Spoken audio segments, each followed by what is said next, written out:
Representative Baker, Representative Brown, Representative Truitt, Representative McCool, Chair Riley. Here.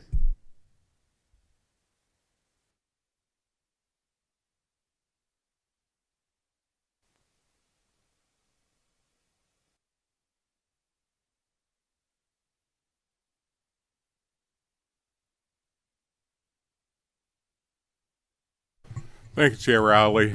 Good morning, everyone. Aaron Thompson, President of the Council on Postsecondary Education, and I have with me Travis Powell, who's the Senior VP at the Council. Thank you, sir. I appreciate the opportunity to talk a little bit about postsecondary, especially as we deal with budgetary issues. But the item I want to really just get into really gets to the point of what you entrusted with us on the previous dollars you've given us. You may remember when I first started coming to this table, a long time ago it feels like, I guess it has been, my argument never was, give us more money because we've been cut the last many years. You've never heard me say that. What I did say was post-secondary education is the best return on investment you can get. And we've done studies over the years now that shows that. And we have many of those. We'd love to come back to this committee somewhere along the way and talk a little bit about those economic outputs that post-secondary education is putting out, but also the amount of dollars you put in post-secondary and what you're getting in return for that. And it's a significant amount, as you can imagine, not just for the student or the person that's getting that credential, but also for the state itself. But I did want to start out with some brag points, if you will, because this is what you're really looking for. You also put in place several years ago really an accountability system for post-secondary, heavily around the performance funding model, true enough, but also around the way that CPE has been put in this place to report, to look at, to see exactly how we're measuring ourselves within the state, true enough, but how we're measuring ourselves with other states around the nation. Proud to say some of the things, and we'll show a slide in a second, but in the last 5 years, and all these data are really looking at the last 5 years, we've been able to make significant improvement toward our 60 by 30 goal, which you know is our North Star. And that came through not just us picking a number out of the sky, a percent out of the sky. It came through looking at all the futurists and looking at economic development in the state and looking at keeping the economy growing, what it would take to make that happen. And as you know, the most direct link with having a strong economy is to have an educated workforce, a trained workforce. And the most direct link to that is really a strong higher ed system. So our 60 by 30 came because they told us several years ago when we put this in place that Kentucky would have to have by 2030 at least 63% of its population group with a credential of value that matters. In other words, a value, one that somebody could go out and get a job, make a living wage. And so that's what we count. We don't count the degrees or credentials if it doesn't get them to that place. And we have a great data system, so we're allowed to count in a numerated sense. We don't have to make any assumptions. We don't have to make any sampling. We can look at exactly every student. So what we have here toward that 60 by 30 is that with our degrees and credentials, and it will be up here somewhere, we're at 56.2% toward that 60 by 30, and we're proud of that. When you look at our overall increase in credentials, it's been 6.4% in 1 year, and we're proud of that. Our job is to also help students. We're wanting to be transparent, and since Representative McCool is here, we started out a long time ago with a student right to know. Kentucky was the first state to really put that up to let students know exactly how much money they should borrow for a particular degree, what would be the opportunity for outcomes of that degree, where's the best deal to get that degree, what best institution to get that degree at. Well, we've taken that to a whole new level with futurity.org. We have truly everything you can want to find is within this website. And that's one of the things we'll come back next year and ask you for not a lot of dollars, but to keep it up, we have to have some dollars. We were able to find some soft money, if you will, to build this. But what we wanted to do is to build a state-of-the-art where students, counselors, and everybody can see everything they want to know about how to get from point A to point B. We need for our students in the 7th grade, we talk about careers. We talk about what it means to really build out what you need to while you're in high school and so on this particular website.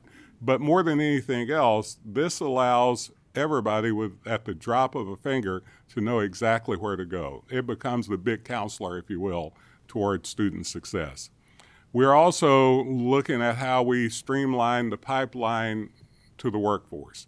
This is not a statement about P12, no doubt, but the gaps are there coming out of P12s. We can look at the NAEP scores. We can look at a variety of those items. So we want and we believe, and we did this back in 16 and 17 and 18, we wanted to cut down those barriers that we had the policy power to cut down. For an example, we became the first statewide minimum admissions test optional state. That came out of my office, but each of the campuses could put more on it if they chose to. But when COVID came, every campus could easily move to a test optional opportunity. So we believe that every student with the right inputs have the ability to learn with the right excellent programs, the right teachers, the right professors, and the right wraparound services, that they could actually get to the outcomes that we need to get them to. But we also had in place at that time developmental education. You may have heard these 0 credit hour courses. And in those 0 credit hour courses, in my opinion, we were housing a lot of students from low income backgrounds, like I'm from, a lot of black and brown students, a lot of folk who were not getting out of those. And we were charging them money for no graduation hours. And so we got rid of that quickly too. So you can look at the difference between about a 34% of those students being successful up to a 70+% once we did that. Now, what we said was you have to give them the wraparound services. So what we know that with the right inputs, right wraparound services, right mentoring, tutoring, the supplemental instruction that they need, they can be successful, and we've seen that. But we also started several years ago with some of the HERF money that we got K-12 to give to us as a beta. We created bridge programming around the state for students that were not prepared coming out of high school to get them prepared. This has been one of the biggest success stories that we've seen in Kentucky.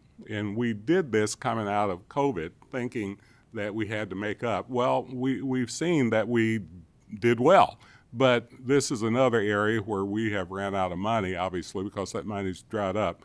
But if the state wants to keep moving forward, I believe that higher education has to work with K-12 in a very P20-like way, a very systematic way, to make sure that all of our students get what they need from early childhood all the way through to the workforce. We also wanted to talk about making higher education more affordable. I'm very proud of this. This is one of the big goals that we started when I came into the space. And so we've kept tuition at an all-time low in the last 6-7 years. We also, though, way below inflation, by the way, but we've also heavily put effort on helping our campuses recognize resources that they can give to students. We have what we call an unmet need metric that we look at, but our campuses, or every one of them now, have a promise program, if you want to call it that. You come in, you Pell eligible, you're going to be able to get that degree without a high cost. Now, what have we seen in return? You've heard a whole lot about the $120,000 debt that students are carrying. Well, I'm proud to say in Kentucky, that's $20-something thousand debt on average, but it's in the last 5 years, we reduced where 54% of all of our students in post-secondary were borrowing money, we're down to 40%. We also reduced the amount of debt they carried by 35%. Kentucky is leading in that. So we believe that students should not, when they graduate, they should be able to get a job, to be able to earn money for their families and themselves, and not be saddled with tons of debt. So there's a whole lot more examples I can give you around what we've done around this affordability item, but I want to thank our campuses because they're giving more money to the students now than both state, and we're a high state aid state, but we're giving more money to our students than state and federal aid put together. So I really appreciate the dollars that they've been able to get through wherever they get those dollars to be able to put it back in student success. We're climbing all sectors and populations for enrollment gains, by the way. I am worried about, I'll talk some challenges here in a little bit because there's some challenges that we have with some of our population groups. Kentucky was the first state to bounce back from COVID in enrollment gains. As you've seen, last year we were in the top 5 in growth. This year we're going to be also. And once again, our campuses worked hard to do that. But more than anything else, we still have issues with men, especially, of all different backgrounds coming into college. So we've got to really focus on that. And we'll talk a little bit about some of the other challenges we have.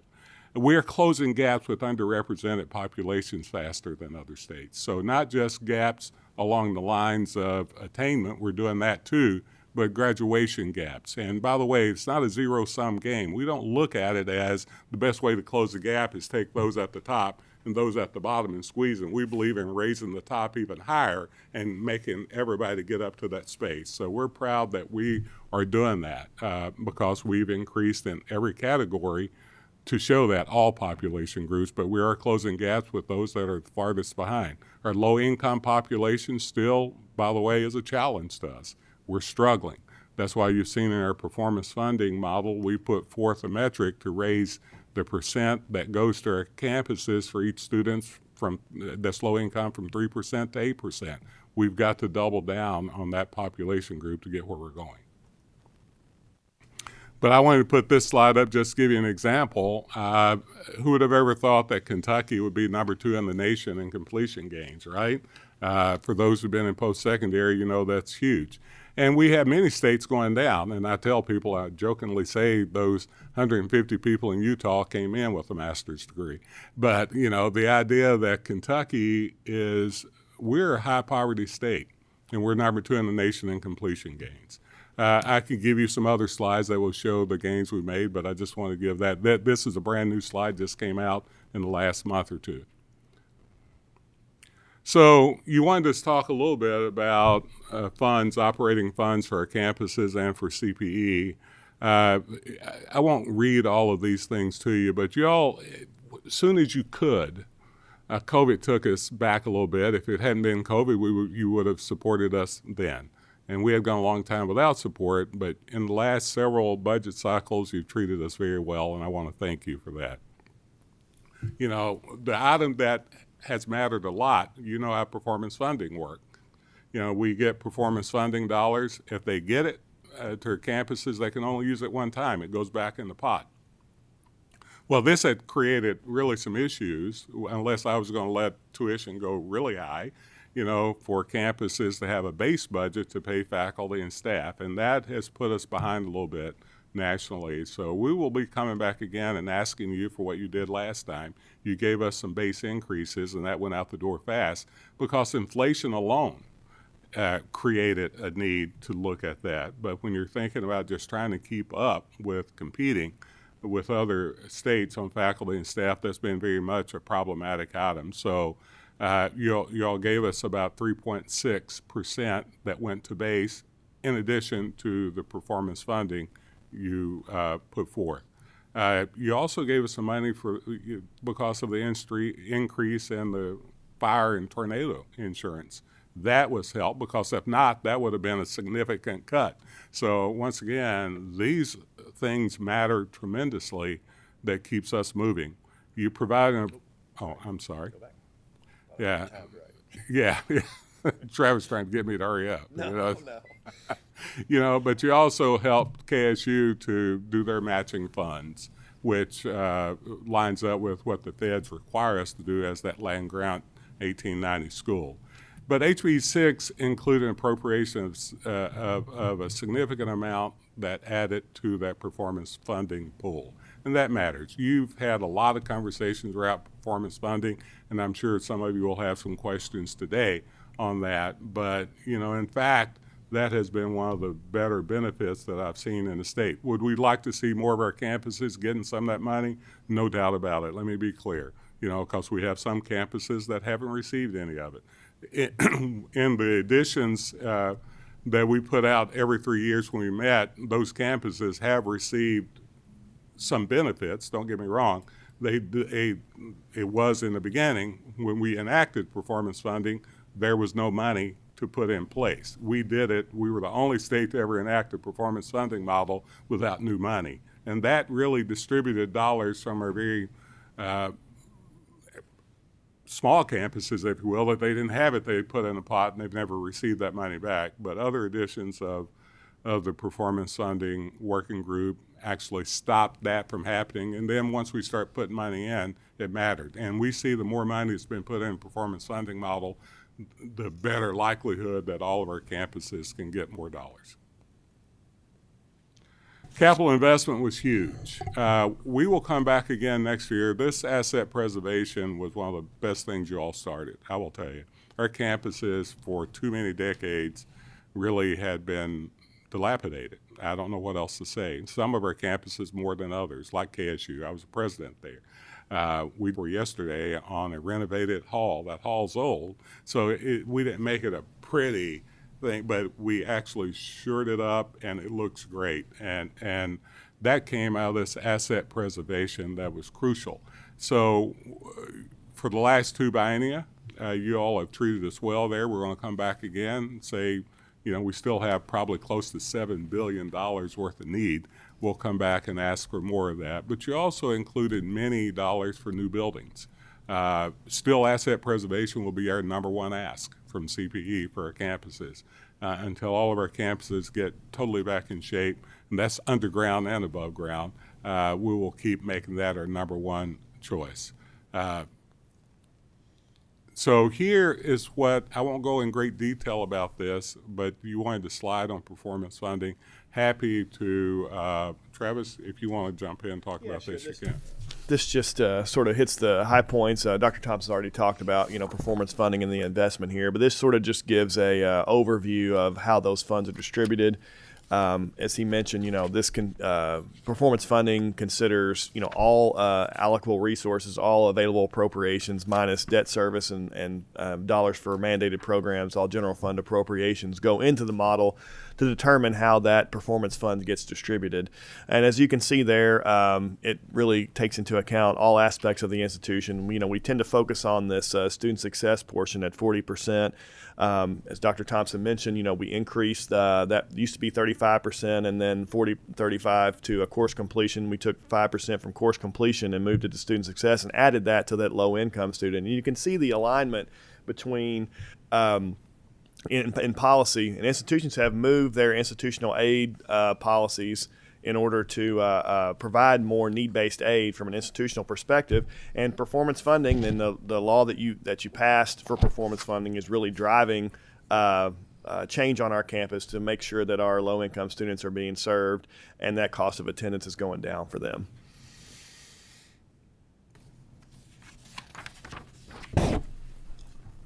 So future considerations that I'll put forth, and I'll talk a little bit about some of the challenges we're going to be faced with.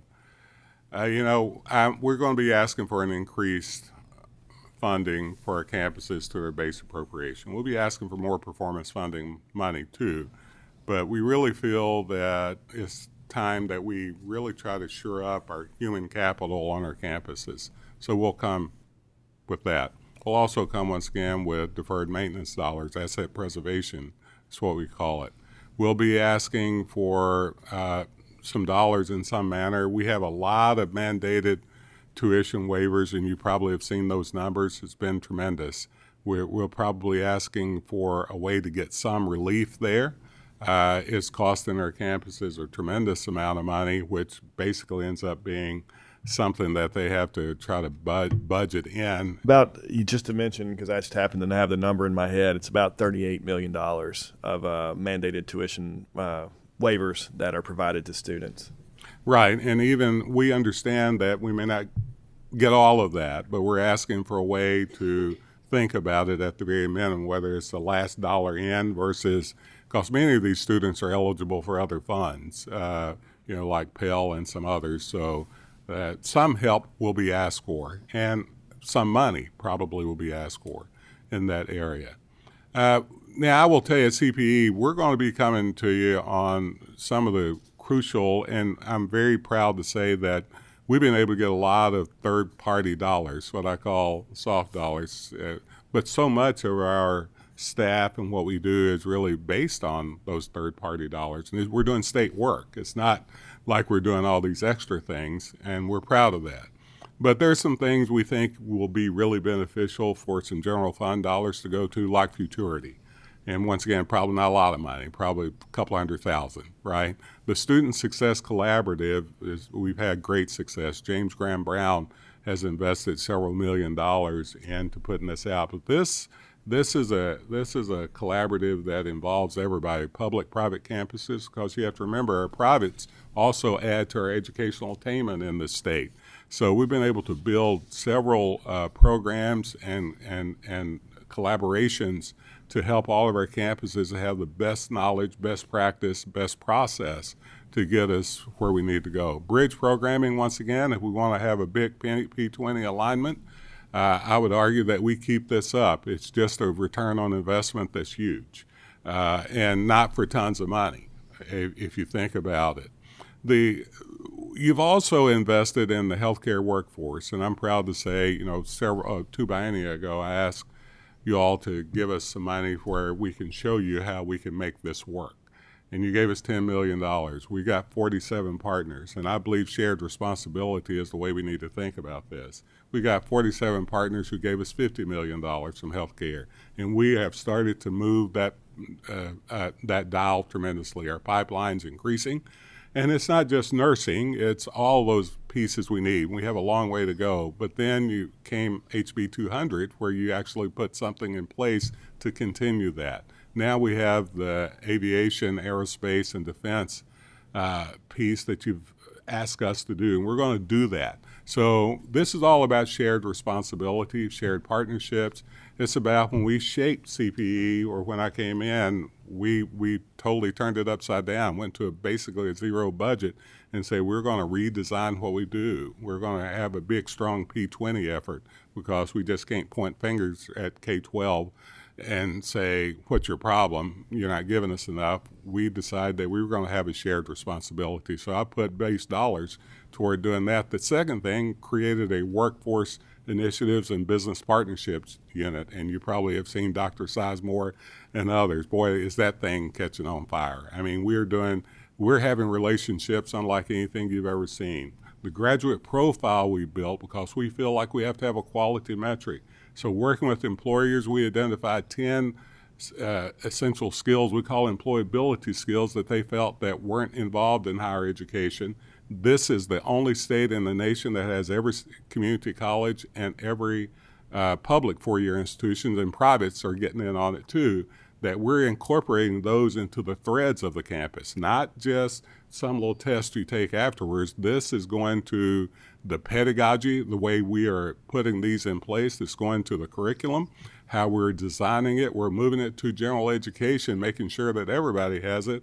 And the great thing about it, we're doing employer advisory groups for every major we can possibly get. And hopefully we'll get a capstone to where every student knows exactly what they're going to do with that degree and know what they have. This is going to become what my hope is. I mean, I'm sure my colleagues are saying, oh, I haven't heard this, but we hope to have a quality metric. And this to me is a great quality metric. We're the first state that's so long in the tooth in being able to empirically define quality in this manner. But what better way to define quality than a student knows that he or she has a degree that matters or credential that matters, and every employer knows that we do. And they told us, employers, I've talked to thousands of them now in this state and around the nation, they're saying, y'all do a great job teaching our folk technically, but we need all of these other skills, how to work with people of different backgrounds, how to problem solve, how to come to work on time, all those things. But Kentucky, we're incorporating that. All of these are innovations. Now, some challenges we have, and I just want to make sure, and Travis, jump in, because I'm going to miss some, and then after that, we'll take any questions that you may have.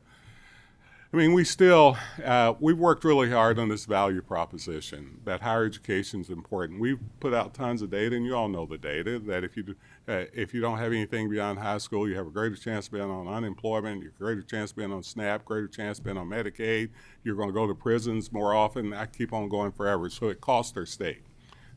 You get a post-secondary credential that matters. It doesn't have to be a 4-year degree. It could be a workforce certification. We found out that, in fact, there is a huge return on investment. But we've had, over the last 11 years, this past year was different. We've turned the corner a little bit. Our college going rate has dropped 10 percentage points, which is a ton of percent, right? And we can't do it. If we can't get more than 50% of our students going to a post-secondary going toward a post-secondary credential somewhere, we're going to have some problems with our economy, keeping up our economy. The second thing I will throw is that this is really problematic for men. You've heard that. For a low income. I mean, everybody keeps saying not everybody needs college, but all the research shows that 90% of the people in this state will need a post-secondary credential either to get a job or to move up in that job to have a sustainable wage. So we've got to change the rhetoric. I mean, we've got to say you may not need a 4-year degree, but in this state, if you're a trade school, that's college. And we found out with students, if you say trade school, it's not as, I mean, we've got to change the nomenclature. We just have to if we're going to get where we need to go. So we have to get that going up. A lot of people say, well, what about the enrollment cliff? Yeah, it looks like it's predicted Kentucky will be affected about 9% with the enrollment cliff, but I tell people I'm not even worried about that yet. We still got 50% of our college going, our eligible college going to go to college. So I got some population to work with. Adult learners, we've got to get more of those back engaged. And that's why it's important to work with these employers, but it's also important to work with basic adult education to do that work, but all of it. So you'll see a lot of stuff coming towards you about what we're doing with that. We even got that metric in our performance funding model. Travis, I know you had a couple more. Well, just to add to that is that, just getting the word out on the value of higher education, and that, you all are investing in it. We've talked about that today. So we've got our state leaders investing in higher education, believing in higher education, but that's not translating down to our population, and they're just not going at the rate that they need to. But we can show them that if they do enter college, and even though we're trending up over the last 10 years, we are down in college enrollment. When we get them into the system, we are successful with them. They graduate at a higher rate, they graduate with lower debt, and they are on to a higher paying job, and that benefits the student, that benefits the Commonwealth and the economy. They're more civically engaged, they're happier, healthier, all the things that we know. And so we've got to get that message out. And so, as you all go back to your constituents and have conversations about what's going on in higher education, I would encourage you to talk about the investments that you all are making and how that it is worth it and it pays, and there is a path for everyone. We'd love to get them in, Dr. Thompson, early. We talk about that enrollment cliff and the college going rate, but we're prepared to engage them as adult learners when they, and we understand that students are going to continue to learn. So you may go in and get a certificate or a credential, associate's degree perhaps, and then maybe in 5 years you want to get your bachelor's degree, and we've got to find ways to engage those students as well. And we're committed to that, but it takes resources to do that because that's a very special population. But either way, we're gonna do it, and we know that you're all invested in it, and through that partnership, I think we'll all be successful. And I want to throw one last piece in. We can't leave any student behind. So I would say let's look at all of our students, where they're coming from, what they need, and give them what they need to be successful. The other item I will say with dual credit, Kentucky, we get the chance to talk to people around the nation. They invite us to come in and talk with them. We've done such great work in this area, and every year we actually change our policy a little bit to make it better. Now we're lining up even more quality. I'm going to argue somewhere along the way we need to get more of our high school teachers credentials to teach more of them, because it's less expensive if you do that. So I would love to see if we had master's degrees that were required to do more of that, more master's degrees required that had content for our teachers. That's another area we have to work on. This is an area we have to really build, and we want to be a part of that, not just changing our teacher prep programs, but changing the new way of thinking about the importance of teachers in this state. So there's a lot of good stuff that we have going. By the way, you remember we were at that, we used to measure 4-year degrees in 6 years. Well, feds still do, but I'm happy to say we're at 4.1 year now. Again, we're back to a 4-year degree again. So I will stop there. There's so much more that we could talk about, as you well know, but we tried to make this fairly fast and, sir, opening ourselves up for any conversation you may have with us. Thank you, Dr. Thompson. And I know there's so much more to drill into, and we'll be doing that in the interim. But there's so much good stuff that you talked about. I think, some of the things that here, the P20 work, I think is very, very important. I came from the primary and secondary world, and I think the P20 idea is great about trying to work together. I think collaboration is really good. Education is the best investment. It is. And we've got to work on the messaging to get more people involved in that, and I think that's crucial to our state. Representative McCool, do you have any questions before I mention a couple other things or anything? If I could, Mr. Chairman, I have a couple of comments and a question. Is that okay? Yes, sir. Thank you, sir. Thank you for being here today. Always great to see you, my friend, and appreciate all you've done. I mean, if you look where we started at and where we're at today is a tremendous difference. I just want to make a couple comments. The student right to know, I think that's one of the best things we've got. Not only does it show a pathway where they can go to, but it also holds a little bit of accountability there too, because it has follow-up. It shows that potential student, what's the chances of getting a job That's right. in that area. So that's real critical. It saves them money. You don't want your child to go into some area that they're really, okay, what's the chance to really get a job? So that's a good thing. I'll also say that, Chairman, that I believe the asset preservation is very critical to continue that at least maybe another cycle, because often it's things that you don't see, but it's absolutely necessary. So I hope that we can continue that discussion. I'd like to also encourage continuing effort. We talked about the low-hanging fruit. Those students who have earned some college and have, for some reason, had to move or relocate, whatever it is, and they've just run into barriers and said, okay, I'll just stop. Identify those and start bringing them back into the classroom, making that pathway a little smoother. And it all goes back to student services and making that connection. And then two more things. I don't know. Yes, I'm sir. You loading got up. as much I'm as you sorry. want, Representative I was McCool. a little curious about, we did go through COVID and that was rough. I'm wondering how that impacted your student services. Does that create a little more difficulty? And then one final comment. So I know I've thrown a bunch at you. So you're talking about high school teacher certifications. Maybe sometime, especially with dual credit. I know we're talking about they got to have certain master levels classes in order to teach the college level. Are universities looking at adding those within their curriculum for a master's degree? So when they go for their master's, that they'll have that credential already available to teach dual credit.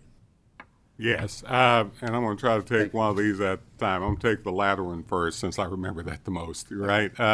You have to have, for accreditation purposes, you have to have a master's in 18 hours content over that. So yes, we are looking at that. What I'd like to be able to do, I will tell you some efforts that we can make quickly, and I'm going to go to your adult learner, getting them back in. For very little money, if we design this system correctly, we're going to save the state tons of money. This is putting little money in to get a big return. That's why we'll come to you and say, what can we do around adult learner to get more of these low-hanging fruits in? The amount of taxes that they're going to give you in a matter of a year once we get somebody through is huge, right? You'll make that up 60 times more fast. The idea that we have to, though, Representative McCool, I think we need to think about a smorgasbord of masters. I think we should think about it in conjunction, not just with getting more of our teachers skilled up with accredited opportunities to teach dual credit. I think we need to think about, and I know it's probably not people have said this, but we need to be thinking about how we keep more of our teachers in the classroom. I am for us thinking about moving away from a rank, and I haven't talked to anybody about this. This is Aaron Thompson talking. Moving from a rank system to maybe a 5-tiered way that as they get more qualifications, they can stay teachers. If the only way you're going to be able to actually get money in teaching is go to a principalship, we're going to lose a lot of good teachers, a lot of master teachers. We have to rethink all of this. That's right. And so how do we do that? We even need to have more content specialists in our elementary schools that knows how to teach math. We talk about literacy and numeracy. I mean, there's some solutions to some of this, even as we think about having more master's degrees that are targeted even towards some of those. So for me, I think we need to have this conversation with P12 and higher ed, EPSB, with the legislature to say, if we're going to look at this from a holistic perspective to make sure we can get the best and brightest, then we can do it. The other argument I make, the best way to actually have a great teacher recruitment is to have a heck of a retention program. Right? I mean, it's cheaper to keep them in many ways, and if they're better teachers. So, and let me tell you, if you have a good retention program, people will want to come into teaching. So it's more than just whether or not we give them more money in the beginning. I mean, that's what we hear a lot about, but it really is a lot more of a nuanced way of us thinking about it, and I hope we're able to have that conversation. The other piece, you're talking about the student right to know, this futurity has put that on steroids. Even. I mean, because it really allows them to be able to look and target themselves way earlier than ever. And it also, you're right, it also says if you go into a particular major, you're going to get this is what your average, these are the jobs that are available for that, this is how much money you're going to make in those jobs. Really know what you need to borrow. So we even have a recommended pace what they should be borrowing if they need to borrow up to that point. But our first goal is to keep them from borrowing anything, if we can actually make that happen. So this futurity, and we'd love to show you sometimes, is really taking the student right to know is in there, but expanded. I hope I answered everything. Yes, sir. Thank you. Thank you, Mr. Chairman. Thank you. And right now, as a point of personal privilege, I want to let you know how much higher education has meant to my family. I had to miss last week's session, and I appreciate Representative Truitt chairing because I was at the funeral of my father.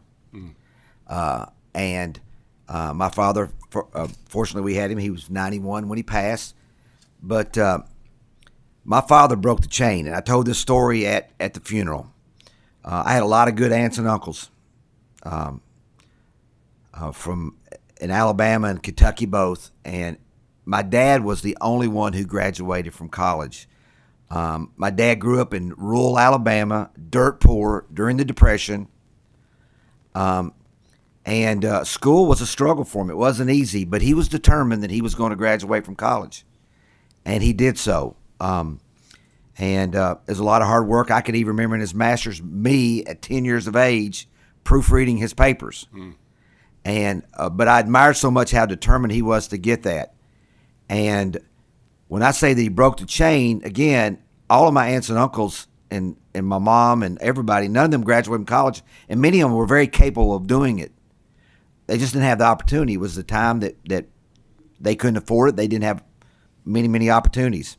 But what happened is, in breaking the chain, my brother and I both became teachers and coaches. Many of my cousins became teachers and coaches. One graduated from WKU in the JROTC program and became a bird colonel in the U.S. Army.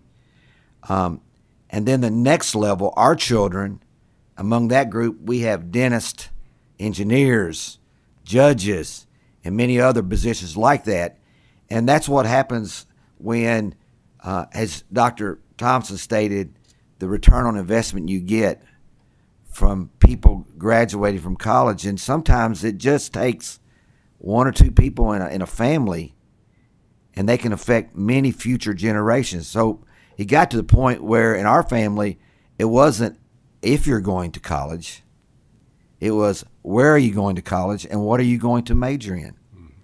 And I think that's what the value of that is. And I agree also with Dr. Thompson stated that a lot of our other programs, welding, and a lot of those programs that involve college education, whatever those may be, are also part of that. We need workers in a lot of areas. We have deserts with doctors. We have deserts with dentists. We have a need for more teachers. We have a need for more welders, and that the narrative has got to change. Our messaging has got to change. We have got to continue to encourage young people that if you want to be successful, you've got to have something.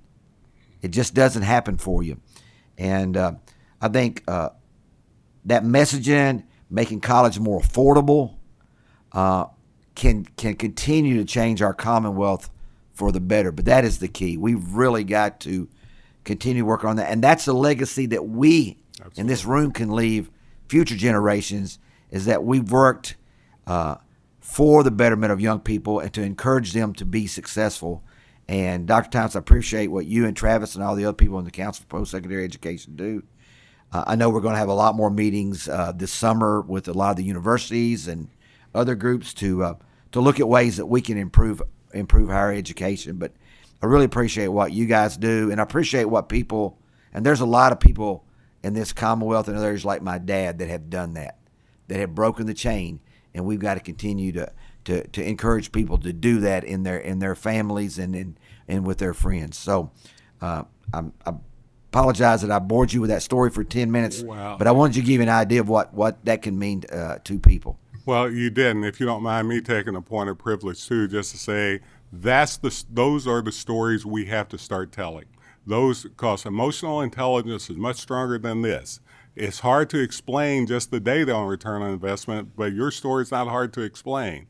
I mean, that's what people get. That's the empathy. That's how we get where we need to go. I'm the person that broke the chain in my family. My father was illiterate, mother in 8th grade education, and now all my kids, it's about where you're going to go to college, how much money am I going to have to spend for it? But, I mean, what you're going to major in and all those. But the other point, too, and last week I had the privilege, because my 4th grade teacher, when I was integrated, Miss Ruby, she wanted me to speak at her funeral, and that's where I was at.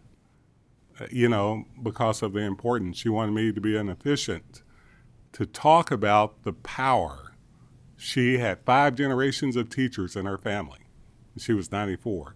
These are the stories that matter. So it's not just the talking head like me coming up and say, give us money because we want money. It is about telling the importance to all these young people who are not all getting it, that, listen, if you really want to have a better life for you and your kids, let me tell you a story. And I think we have to start collecting, putting whatever aside we need to put aside, start collecting these stories, and this is what we need to get out there. Thank you. Thank you, Dr. Thompson. Representative McCool, you got anything else? Well, also we have someone who has signed up to speak for 3 minutes, so Mr. Frazier, if you come up and I can stay up and hang out with me if you want. we'll give you that, I like hanging out with you. and then we'll be finished with the meeting. If I may say, as a personal note, without eating into my time, I'm sorry to learn about your father. And as somebody that is a first-generation college student with a mom who didn't graduate and a dad who only went to the 9th grade, and a lot of people don't know this about me, but, talking about higher education, you made a statement that my mama would say to me. A lot of people may not know this, but my mama's raised me due to my mom being on drugs, and a lot of times I had to walk to my mama's house in order so I could have something to eat.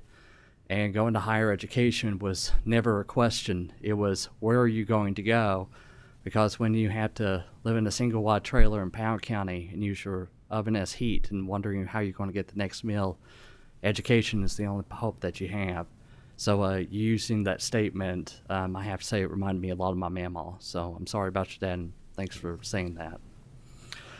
So folks, my name is Michael Frazier, and I'm the Executive Director of the Student Rights Coalition. And I'm not a lobbyist on this point. It's actually a coalition that I started at my time at the University of Kentucky.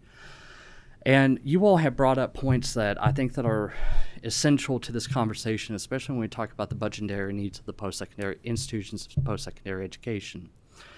As many of you all know, that I started a homeless shelter in Madison County with a group of friends. And a few months ago, I get contacted by another organization, HOOD, that helps secondary students who are African American and Latino This student at Eastern Kentucky University thought I was with this organization, but he had heard that I was helping homeless students on campus. Alejandro is a 4.0 student, pre-med student from Bowling Green, Kentucky, who was living in his car and attending EKU because of financial affordability services. He had heard I was helping homeless students after spending part of last year going to campuses across Kentucky to find homeless students, finding the resources that they were using, and actually spending probably about $1,000 of my own money to print out pamphlets to direct students to services on campuses to ensure that they knew where to go wash their clothes, where to go get food pantries, and support services on campuses. I don't think that's something I've told you. No, it's not the first time. And I'm very appreciative of schools like WKU, EKU, and other support services on campuses that have helped. And since last year, I'm happy to say that we have helped a total of 74 homeless students on campuses. But I wanted to tell this story because this gives a very real snapshot into the financial affordability crisis that we are experiencing on college campuses in Kentucky. I appreciate the Council on Post-Secondary Education and, frankly, the wonderful guidance from Mr. Powell and then also President Thompson, because they have made some points that we have to echo. While we have seen an enrollment increase, there has been a consistent story. We have seen an enrollment decrease among poor Kentuckians. We have seen financial affordability explode at our college campuses. And despite the efforts of our college campuses, including WKU in instituting wonderful programs for Pell-eligible students, EKU with their textbook program, Murray State with their scholarship programs for low-income students, we still have more to do because we are still experiencing a 39.76% decline in poor Kentuckians, and this disproportionately impacts rural and black Kentuckians. So what I wanted to say is that when we look at the budgetary needs, we do need to talk about an increase in budgets and base funding for the post-secondary institutions. And in fact, when performance funding was coming around and including the tuition locks that the granted power to CPE back in 2007, we actually have a weird calculation when it comes to the offness in funding when it comes to the post-secondary institutions, including WKU possibly being underfunded in their base funding by $14.4 million, and then also NKU being underfunded in their base funding by $20.4 million. Michael, I'll give you about 30 seconds to finish up. So we would encourage the committee to look at this and look at it not from a year-by-year base funding, but also a holistic funding, as which we have calculated in partnership with two groups from Harvard and one from Columbia University. I'm proud to announce that partnership with Student Rights Coalition today. The second thing that I would also include is that we need to talk about specific metrics and also locks. The private institutions in Kentucky have addressed affordability and have more stable enrollment by doing tuition guarantees. And this is something that I would encourage the committee to explore as we move forward in talking about financial affordability in higher education. Okay, thank you, Michael. Thank you. Thank you. All right.